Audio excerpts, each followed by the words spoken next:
PM Modi ने नए संसद भवन का उद्घाटन कर दिया है। हमारे साथ करनाल से सांसद संजय भाटिया जी मौजूद हैं, खुद गवाह ये रहे हैं, अंदर उद्घाटन समारोह में भी मौजूद थे। सर, नई बिल्डिंग और पुरानी जो संसद भवन में सर क्या अंतर आपको नजर आता है सर?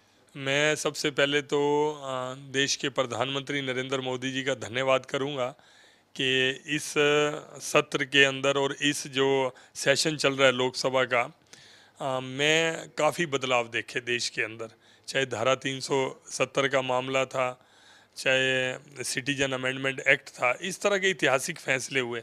और आज एक और इतिहास के अंदर दर्ज हो गया ये नाम कि आज एक नई बिल्डिंग जिसकी आयु 150 वर्ष तक है। अब ये ऐसा स्ट्रक्चर बनाया है कि जिसकी मिनिमम आयु 150 वर्ष तक रहेगी।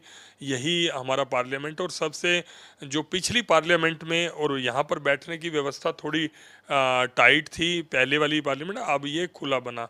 एक डिजिटलाइजेशन हुआ, पेपरलेस है, सब चीज़ आपकी स्क्रीन पर आएगी। ये डिफरेंस देखा। और मैंने विजिबिलिटी में भी देखा। पिछली में थोड़ी सी विजिबिलिटी, हम बैठते थे, इतने सांसदों को नहीं देख पाते थे। अभी आप सबको देख सकते हैं, पहचान सकते हैं कौन कहाँ पर बैठा है। तो ये डिफरेंस मुझे अच्छा लगा, ओपन था। और सबसे बड़ी बात ये फ्यूचर को देख के बनाई गई है। आज हमारे सांसद जो है आने वाले समय में डिलिमिटेशन में लगभग 250-300 और बढ़ेंगे सांसद। उनका सीटिंग कैपेसिटी को देखकर ये जगह बढ़ाई गई है। पत्रकारों के लिए भी जगह थी, वो टाइट थी, कंफर्टेबल नहीं थी।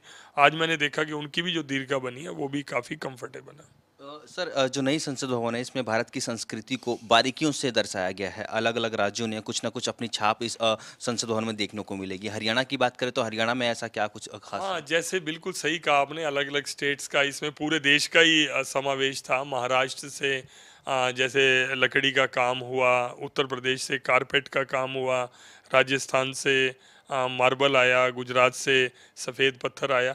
इस तरह से हमारे हरियाणा की भी रेत का उपयोग, उसके अंदर चरखी दादरी की रेत का उपयोग हुआ है। काफ़ी हाईटेक ये बिल्डिंग है सर, जिस तरीके से बताया कि फ्यूचर की प्लानिंग को लेकर पूरी तरीके से इस हाईटेक बिल्डिंग को बनाया गया है। तो सर, आप अंदर खुद मौजूद थे, किस तरीके का माहौल देखने को मिला और जो आपके साथी थे सांसद साथी, उनके में क्या माहौल था सब सर? में बहुत अच्छा था, जोश था। प्रधानमंत्री जी की एंट्री से लेकर जब तक लास्ट तक, प्रधानमंत्री जी भी सबसे मिलते हुए बहुत खुश थे और सांसद बहुत खुश थे, क्योंकि उनके वो ऐसे भाग्यवान सांसद हैं जिन्होंने पुरानी बिल्डिंग में भी बैठे और नई बिल्डिंग में भी बैठे। दोनों के साक्षी रहेंगे तो यही एमपी रहेंगे, यही सत्र के रहेंगे। अगले वाले आएंगे तो वो नए में बैठे, जो पुराने वाले थे वो पुरानी में बैठे, लेकिन हम ऐसे हैं कि जो दोनों बिल्डिंग्स के अंदर बैठे हैं। और सबसे बड़ी बात है, बड़ा स्पिरिचुअल भाव था। जिस तरह से मौर्य वंश का शासन था, उस समय साधु संतों द्वारा एक प्रतीक था, सत्ता का एक प्रतीक दिया जाता था कि आप न्याय और ईमानदारी से धर्म की रक्षा करेंगे। आज उस चिन्ह को पार्लियामेंट के अंदर स्थापित किया गया।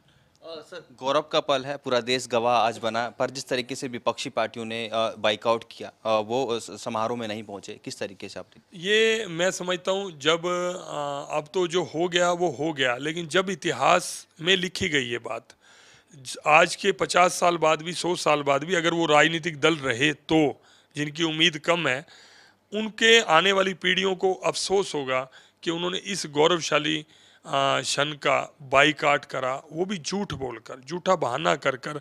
उन्होंने जिस हमारी माननीय राष्ट्रपति जो आदिवासी महिला समाज से संबंध रखती हैं, उनका कैंडिडेचर जब एनडीए ने किया तब उनका विरोध करा कि यह क्या करेंगे, इनको क्या समझ है। आज उनका नाम लेकर उन्होंने विरोध किया कि उनको उद्घाटन क्यों नहीं करने दिया, जबकि स्वयं कांग्रेस के कितने लीडर्स ने कभी गवर्नर्स को, कभी राष्ट्रपति को वो मौका नहीं दिया। इनकी पार्टी की तो जो महिला हमारे जो सोनिया गांधी जी हैं, जिनके पास कोई संवैधानिक पद ना होते हुए भी, सिर्फ पार्टी का पद होने के बावजूद भी उनसे कई उद्घाटन कराए गए, राहुल गांधी से कराएगा। इसका जवाब लोगों ने सोशल मीडिया पे उनको दिया है।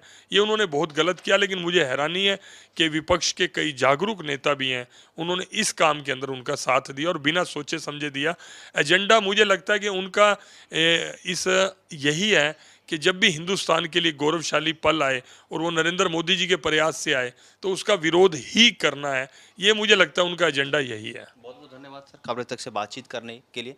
तो ये थे करनाल से सांसद संजय भाटिया जो कि खुद साक्षी इस उद्घाटन समारोह के बने और तमाम जो बारीकियां हैं नए संसद भवन की वो खबर अभी तक पर साझा की। मेरे सहयोगी जस्सी के साथ राजा पटेल, दिल्ली, खबर अभी तक।